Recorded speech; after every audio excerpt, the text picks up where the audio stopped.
présenter les axos et surtout comment les prévenir. Donc je n'ai pas de lien d'intérêt avec le contenu de ma présentation. Donc j'ai refait quand même, parce que bon, ça fait quand même de nombreuses années que je travaille, j'ai refait un petit peu le point sur tout ce qui était sorti dernièrement dans les recommandations. Et franchement, on retrouve vraiment exactement les mêmes, que ce soit sur des recommandations américaines, canadiennes ou françaises. Alors, l'objectif de la prévention des axos, c'est surtout de ne pas aggraver les lésions cérébrales primaires, c'est-à-dire de ne pas en créer d'autres. Et c'est surtout de lutter contre l'HTIC qui va être extrêmement délétère pour notre cerveau, mais aussi de préserver le débit sanguin cérébral. Alors, pour prévenir et gérer ces agressions cérébrales secondaires d'origine systémique, il va falloir faire une surveillance adaptée, répondre très rapidement face à l'apparition de ces axos pour, bien sûr, améliorer le pronostic vital du patient.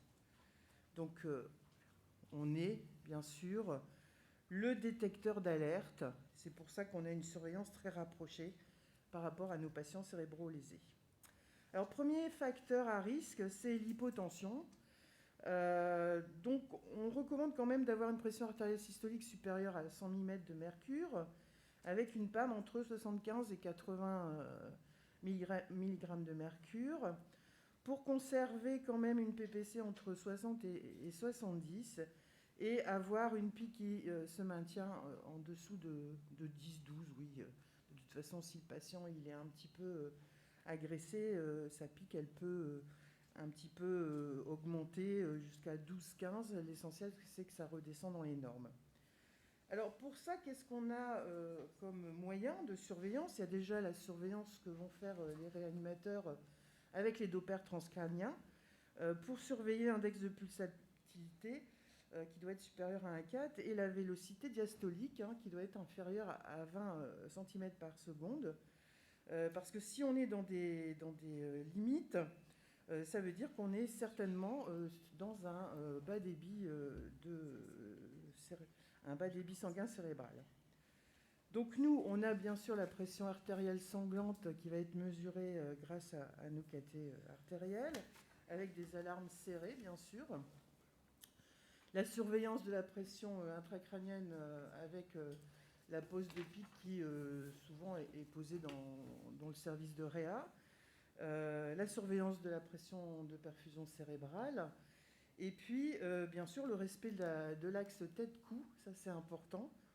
Et une position à 30 degrés dans la mesure du possible, puisqu'on s'est aperçu que ça va diminuer quand même la pique entre 5 et 7 mm de mercure. Quelquefois, quand les neurochires passent et qui soulèvent un petit peu plus les patients, on voit tout de suite la pique qui diminue. Donc, en réponse face à l'hypotension, bien vous connaissez, c'est le remplissage, c'est le vasopresseur, surtout la noradrénaline, pour maintenir une capacité d'autorégulation de la circulation cérébrale et bien sûr de diminuer la pique. Alors. Deuxième chose, c'est l'hypertension qui est plutôt provoquée surtout par une sédation, une analgésie qui est mal adaptée et aussi lors de l'agression des soins qu'on va effectuer et certaines thérapeutiques. Donc ça va engendrer des adaptations peut-être au niveau de la ventilation, des douleurs liées aux soins et puis un patient qui va devenir très anxieux, angoissé, agité et parfois même qui va avoir très peur. La prévention, c'est bien sûr l'évaluation régulière de la sédation, de la douleur. Donc pour ça, vous avez des séchelles, j'y reviens pas. La surveillance de l'adaptation à la ventilation. Donc on a des alarmes sur nos respirateurs, vous connaissez. La prévention de la douleur liée aux soins. Donc toujours, bien sûr, penser avant le soin, à savoir ce que je vais faire, est-ce que c'est douloureux. Limiter les stimuli nociceptifs avec éviter les lumières vives et les bruits. Ça fait partie du bien-être du patient, surtout du patient cérébro-lésé.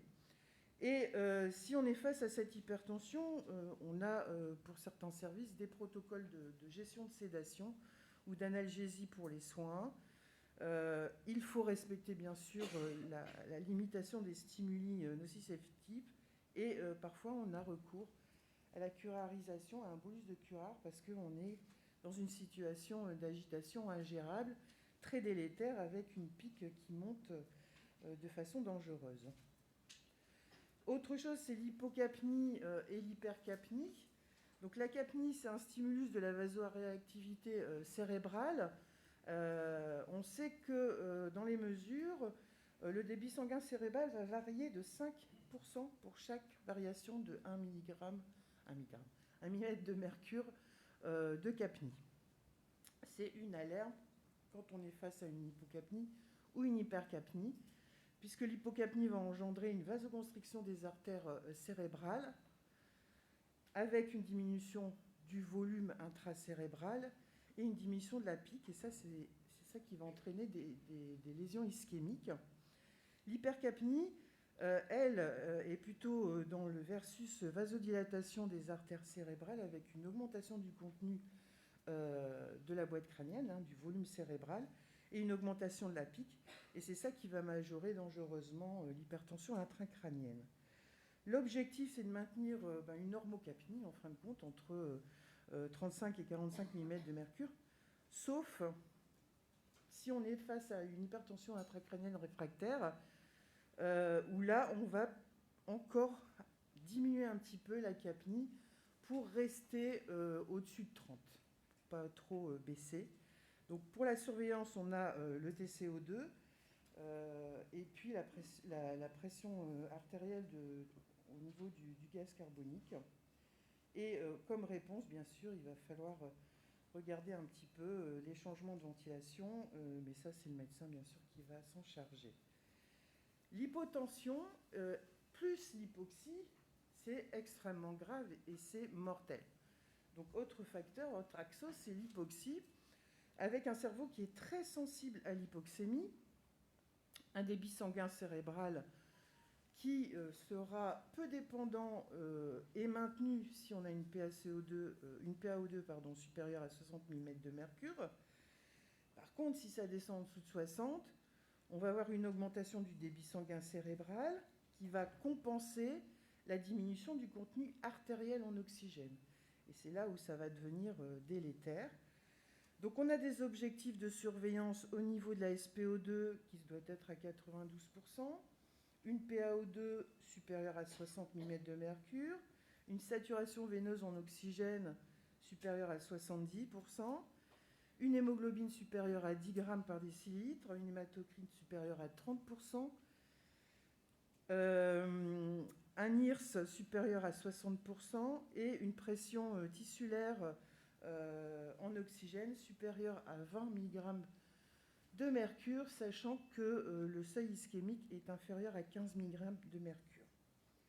Donc en réponse à tout ça, il faut une ventilation adaptée, une correction surtout des bas débits, une correction de l'anémie et aussi un contrôle de la consommation d'oxygène, qui est un peu un cercle vicieux, c'est-à-dire de contrôler et d'agir rapidement sur une hyperthermie, sur une agitation, sur de la douleur, et puis aussi sur des crises épileptiques qui peuvent survenir et la tachycardie. Ensuite, on a les facteurs hypo et hyperthermie. Donc l'hyperthermie, ça augmente le métabolisme cérébral avec une augmentation de la consommation en oxygène. C'est un cercle vicieux en fin de compte, avec une augmentation du débit cérébral qui va augmenter le volume intracérébral et augmenter la pique. Ça, c'est délétère et ça va majorer les radicaux libres intercérébraux et surtout aussi altérer la barrière hémato-encéphalique avec parfois très rapidement de gros problèmes neurologiques. L'objectif, c'est du normal, c'est de maintenir une température entre 36 et 37,5. Donc pour la réponse à ce problème, vous avez bien sûr les antipyrétiques On peut avoir aussi l'utilisation de l'induction avec la sédation et la curarisation. Le refroidissement externe à peu près à 36 degrés et qui soit maintenu à 36 degrés. Et bien sûr, en cas d'infection, une antibiothérapie. L'hypothermie, elle, va augmenter l'affinité de l'hémoglobine pour l'oxygène, donc va diminuer le métabolisme cérébral avec une diminution du débit sanguin cérébral et une diminution de la pique. Le gros problème, c'est que ça provoque des hypocapnies. Et là, on repart dans un cercle vicieux, sachant qu'il y a aussi la particularité, puisque parfois on va utiliser dans l'hyperthermie intracrânienne réfractaire ce qu'on appelle le refroidissement externe avec une hypothermie entre 33 et 34.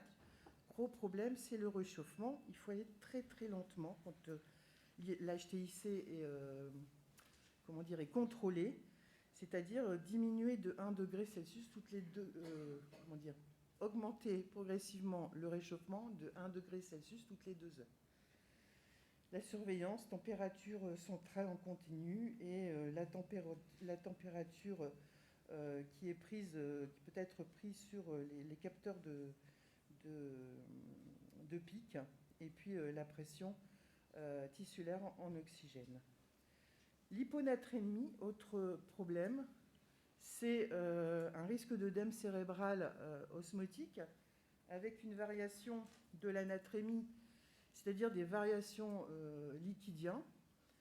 Et pour avoir une hyponatrémie normale, il faut la garder entre 136 et 145 mmol par litre, avec un BES bien sûr équilibré. Donc on va avoir des surveillances régulières de l'anatrémie. Si possible, il faudrait un poids. Donc certains services de réa ont la chance d'avoir des lits qui pèsent. Donc on ne bouge pas le patient. La tare a été faite à l'entrée. La surveillance des bilans entrée-sortie. On va surveiller l'osmolarité. On va surveiller la natriurèse et la densité urinaire, mais aussi la glycémie dans ce sens-là, parce que on peut se retrouver avec un diabète insipide lorsqu'on a des œdèmes cérébraux avec une diurèse extrêmement importante, des urines claires comme de l'eau de roche, qui nous dit qu'il y a un problème au niveau de l'hormone antidiurétique produite par l'hypophyse. Donc il faut faire très attention à ça, parce que là, on va se retrouver avec un risque de déshydratation et bien sûr de problèmes de natrémie. Ensuite, on a l'hypo et l'hyperglycémie.